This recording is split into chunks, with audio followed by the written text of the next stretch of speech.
श्री स्वामी समर्थ. आपल्या सर्वांचे माझ्या यूट्यूब चॅनलवर अगदी मनापासून स्वागत. स्वामी महाराजांच्या कृपेने आपल्या सर्वांच्या सर्व इच्छा मनोकामना पूर्ण होत ही स्वामींच्या चरणी प्रार्थना करते आणि आपल्याच्या नवीन व्हिडिओला सुरुवात करते. बुद्धीची, विद्येची, ज्ञानाची देवता, ब्रह्मांडाचा निर्माण करता, गणांचा अधिपती, 14 विद्या 64 कलांचा स्वामी असलेल्या गणपतीरायांना आपल्या हिंदू धर्मामध्ये अनन्यसाधारण महत्त्व आहे. त्यांची अनेक प्रकारे भक्ती केली जाते. प्रत्येक महिन्यात येणाऱ्या संकष्टी चतुर्थीला उपवास करून या गणरायांची आराधना करण्याची परंपरा आदिकालापासून सुरू आहे. आपले हिंदू धर्म ग्रंथानुसार गणपती बाप्पांचे 3 अवतार मानले जातात. तिन्ही अवतारांचा जन्म वेगवेगळ्या तिथीला झाला. पहिला वैशाख पौर्णिमेचा पुष्टपती विनायक जयंतीचा दिवस असतो. तर त्यानंतर दुसरा दिवस हा भाद्रपद शुक्ल चतुर्थी हा पार्थिव गणेश जन्मदिवस म्हणून आपण साजरा करत असतो. तर तिसरा दिवस म्हणजेच माघी शुक्ल चतुर्थीचा, ज्या दिवशी आपण गणेश जयंती साजरी करत असतो. तर यंदा म्हणजे 2024 मध्ये 13 फेब्रुवारी 2024 रोजी आपण ही गणेश जयंती साजरी करणार आहोत. या गणेश जयंतीला माघी गणेश जयंती किंवा विनायक चतुर्थी असं देखील म्हटलं जातं. तसेच ही माघी गणेश जयंती साजरी करण्यामागे देखील एक आख्यायिका सांगितली जाते. गणपती बाप्पाने असुराचा वध करण्यासाठी 3 वेळा वेगवेगळे अवतारात जन्म घेतला होता. स्कंद पुराणात माघ महिन्यातील अवतारांबद्दल माहिती देण्यात आली आहे. माघ महिन्यातील चतुर्थीच्या तिथीला गणेशाने नरांतक राक्षसाचा वध करण्यासाठी कश्यपाच्या पोटी विनायक अवतारात जन्म घेतला होता आणि त्यामुळं या दिवशी आपण माघी गणेश जयंती साजरी करत असतो. तर या माघी गणेश जयंतीला आपल्यावरती, आपल्या संपूर्ण कुटुंबावरती गणपती बाप्पांचा कृपा आशीर्वाद राहावा यासाठी गणपती बाप्पांचे व्रत केले जाते, विधिवत पूजा केली जाते. गणपती बाप्पांचा कृपाआशीर्वाद आपल्यावर आणि आपल्या कुटुंबावर राहावा यासाठी प्रार्थना देखील केली जाते. या गणेश जयंतीला अनेक उपाय, अनेक सेवा देखील केल्या जातात. असाच एक साधा सोपा परंतु अत्यंत प्रभावी उपाय आज आपण या व्हिडिओमध्ये जाणून घेणार आहोत. तर हा उपाय म्हणजेच आपल्याला आंब्यांच्या पानांचा प्रभावी उपाय करायचा आहे. आता हा उपाय कसा करायचा आहे, केव्हा करायचा आहे, कोठे करायचा आहे हे जाणून घेण्याकरिता व्हिडिओ शेवटपर्यंत पहा. तसेच चॅनलवर जे नवीन आहेत त्यांनी चॅनलला सबस्क्राईब करा, जेणेकरून आपले असेच येणारे नवनवीन माहितीमय आणि भक्तिमय व्हिडिओ तुमच्यापर्यंत पोहोचत राहतील. तसेच व्हिडिओ पाहत असताना व्हिडिओला लाईक करायला विसरू नका. आंबा आणि आंब्याचे झाड आपल्या आरोग्याच्या दृष्टीनं खूप महत्त्वाचं असतं. त्याचप्रमाणे या झाडाचं धार्मिक महत्त्व देखील तितकंच महत्त्वाचं आहे. आपल्या हिंदू धर्मामध्ये आंब्याची पानं खूप शुभ मानली जातात. या झाडाच्या पानापासून ते लाकडापर्यंतची पूजा केली जाते.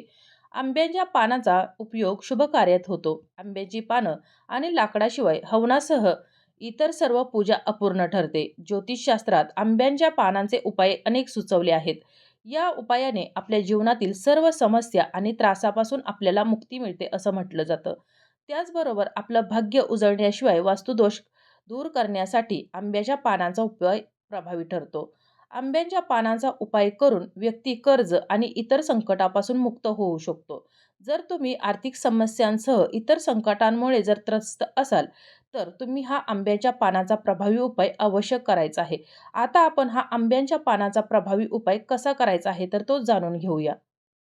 कोणताही उपाय करत असताना, कोणतीही सेवा करत असताना जर एखाद्या विशिष्ट दिवशी किंवा विशिष्ट तिथीला जर आपण केली तर त्याचं आपल्याला अधिक आणि निश्चित फळ प्राप्त होत असतं. म्हणूनच आपण आज जो हा उपाय पाहत आहोत तर हा माघी गणेश जयंतीच्या दिवशी करायचा आहे आणि या दिवशी मंगळवार येत असल्यामुळं आपल्यावरती गणपती बाप्पांसह माता लक्ष्मीची देखील कृपा होणार आहे आणि त्यासाठीच आपल्याला या दिवशी हा अत्यंत प्रभावशाली असा उपाय करायचा आहे. तर हा उपाय जो आहे तर तो आईनं आपल्या मुलांसाठी, आपल्या पतीसाठी, आपल्या घराच्या भरभराटीसाठी, प्रगतीसाठी करायचा आहे. तर या माघी गणेश जयंतीच्या दिवशी सकाळी लवकर उठायचं आहे, स्नान करायचं आहे. स्नान करत असताना अंघोळीच्या पाण्यामध्ये चिमूटभर हळद आणि मीठ टाकून स्नान करायचं आहे. त्यानंतर एक तांब्याभर पाणी घ्यायचं आहे. या पाण्यामध्ये चिमूटभर हळद टाकायची आहे, मीठ टाकायचं आहे आणि तुमच्याकडे जर गोमूत्र असेल तर ते देखील टाकायचं आहे आणि या आंब्याच्या पानानं आपल्या संपूर्ण घरामध्ये हे पाणी आपल्याला शिंपडायचं आहे. आपल्या घरामध्ये जी नकारात्मकता पसरलेली असेल तर ती यामुळे दूर होणार आहे. त्यासाठी एक आंब्याचं पान घ्यायचं आहे आणि हे पान घेत असताना हे खराब झालेलं, किडलेलं, फाटलेलं असं पाणी घ्यायचं नाही आणि या पानाने आपल्याला संपूर्ण घरामध्ये शिंपडायचं आहे, जे आपण पाणी घेतलेलं आहे तर ते. त्यानंतर आपल्याला गणपती बाप्पांची, माता लक्ष्मीची विधिवत पूजा करायची आहे. देवघरातील देवांची विधिवत पूजा करायची आहे आणि गणपती बाप्पांसमोर, माता लक्ष्मीसमोर आपल्याला कलश स्थापना करायची आहे. ज्याप्रमाणे आपण मार्गशीर्ष महिन्यामध्ये माता लक्ष्मीची पूजा करत असताना कलश स्थापना करतो, तर त्याच पद्धतीचा कलश आपल्याला इथं गणपती बाप्पा आणि माता लक्ष्मीच्या समोर ही कलश स्थापना करायची आहे. आता ही कलश स्थापना करत असताना जो आपण कलश घेतलेला आहे, तर तो आपल्याला पवित्र नदीच्या पाण्याने किंवा स्वच्छ पाण्याने आपल्याला भरून घ्यायचा आहे. या पाण्यामध्ये आपल्याला ₹1 नाणं टाकायचं आहे, एक सुपारी टाकायची आहे, अक्षदा टाकायच्या आहेत आणि त्याचबरोबर दुर्वा देखील टाकायच्या आहेत आणि हळदी कुंकू व्हायचं आहे. आणि त्यानंतर आपल्याला ही आंब्याची 5 पानं घ्यायची आहेत. पानं घेत असताना कुठेही फाटलेली, तुटलेली, खराब झालेली, किडलेली पानं घ्यायची नाहीत आणि ताजी पानं असावीत. अगोदर 4 दिवसापूर्वी, 8 दिवसापूर्वी झाडाची तोडून आणलेली पानं नसावीत. तर या मागे गणेश जयंतीच्या आदल्या दिवशी आपण ही पानं तोडून आणायची आहेत. फ्रेश पानं धुवून घ्यायची आहेत हा उपाय करण्यापूर्वी आणि त्यानंतर या कलशावरती आपल्याला ही 5 पानं ठेवायची आहेत. त्याच्यावरती आपल्याला एक नारळ देखील ठेवायचा आहे आणि हा जो कलश आहे तर त्याच्यावरती आपल्याला हळदी कुंकवानं स्वस्तिक काढायचं आहे, ओम काढायचा आहे आणि एक प्लेटमध्ये आपल्याला अक्षदा घ्यायच्या आहेत आणि या अक्षदांवरती आपल्याला हा जो नारळ आहे, तो हा कलश आहे, तर तो कलश आपल्याला स्थापन करायचा आहे आणि त्यानंतर आपल्याला या नारळाची देखील, या कलशाची देखील विधिवत पूजा करायची आहे. ज्याप्रमाणे आपण माता लक्ष्मीची पूजा केली, गणपती बाप्पांची पूजा केली, तर त्याप्रमाणे आपल्याला या कलशाची देखील पूजा करायची आहे. त्यानंतर आपल्या घराचा जो मुख्य दरवाजा आहे, तर त्या दरवाज्यावरती आपल्याला आंब्याच्या पानाचं तोरण लावायचं आहे. जर तुमच्या घरावरती जर कोणी करणी बाधा केली असेल किंवा ग्रहदोष असतील, वास्तुदोष असतील किंवा जर कोणाचा नजरदोष जर तुमच्या घराला झाला असेल, घरामध्ये सतत वादविवाद, कलह, भांडणं होत असतील, की ज्यामुळे तुमच्या घरामध्ये सतत नकारात्मक वातावरण निर्माण झालेले असेल, तर त्यासाठी आपल्याला आपला जो घराचा मुख्य दरवाजा आहे, तर त्याच्यावरती या दिवशी म्हणजेच या मागे गणेश जयंतीच्या दिवशी आपल्याला हे आंब्याच्या पानाचं तोरण लावायचं आहे. जेणेकरून तुमच्या घरामध्ये जी नकारात्मकता पसरलेली असेल, तर ती दूर होऊन माता लक्ष्मीच्या कृपेने तुमच्या घरामध्ये सुख समृद्धी नांदेल. तसेच या गणपती बाप्पाच्या विघ्नहर्त्याच्या कृपेने तुमच्यावरची आणि तुमच्या कुटुंबावरची सर्व विघ्न दूर होण्यास मदत होईल. आणि त्यानंतर गणपती बाप्पांसमोर बसून आपल्याला अथर्वशीर्षाचं पठण करायचं आहे. ओम श्री गणेशाय नमः या गणपती बाप्पांच्या बीजमंत्राचा 108 वेळा जप करायचा आहे. हे जे आपण कलश ठेवलेला आहे, तर तो कलश आपल्याला अभिमंत्रित करायचा आहे. जेणेकरून आपल्याला हे जे कलशामध्ये जे ₹1 नाणं ठेवलेलं आहे, एक सुपारी ठेवलेली आहे, तर त्याचा आपल्याला नंतर उपाय करता येणार आहे. आणि त्यासाठी आपल्याला अशा प्रकारे अथर्वशीर्षाचं ओम श्री गणेशाय नमः आणि माता लक्ष्मीचा जरी तुम्हाला एखादा जर मंत्र येत असेल, बीजमंत्र येत असेल, तर तो तुम्ही म्हणायचा आहे आणि त्यानंतर आपल्याला या दिवशी दिवसभर उपवास करायचा आहे, व्रत करायचं आहे. आता हा उपाय करत असताना घरातील स्त्रीने करायचा आहे, पुरुषाने केला तरी देखील चालेल. परंतु शक्यतो हा उपाय आईनंच आपल्या मुलांसाठी, आपल्या पतीसाठी, घराच्या भरभराटीसाठी करायचा आहे.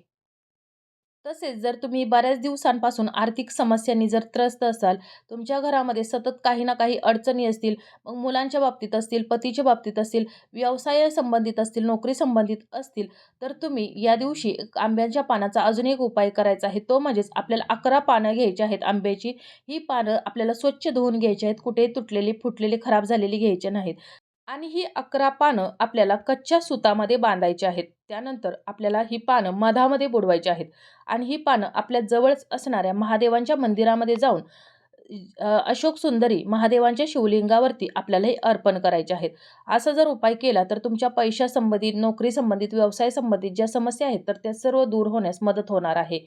तसेच तुमच्या घरावरती, कुटुंबावरती सतत कोणती ना कोणती अडचण येत असेल, संकट येत असेल, विघ्न येत असतील किंवा तुमच्यावरती जर कोणी करणी बाधा केली असेल, शत्रुपीडा असेल किंवा घरामध्ये सतत आजारपण असेल, तर त्यासाठी आपल्याला या आंब्यांच्या पानावरती जय श्रीराम असं चंदनाने लिहायचं आहे. आता ही 11 पानं आपल्याला घ्यायची आहेत आणि 11 पानांवरती आपल्याला चंदनाने जय श्रीराम लिहायचं आहे आणि ही पानं आपल्या जवळपास असणाऱ्या हनुमानाच्या मंदिरामध्ये जाऊन आपल्याला हनुमानांना ही अर्पण करायची आहेत.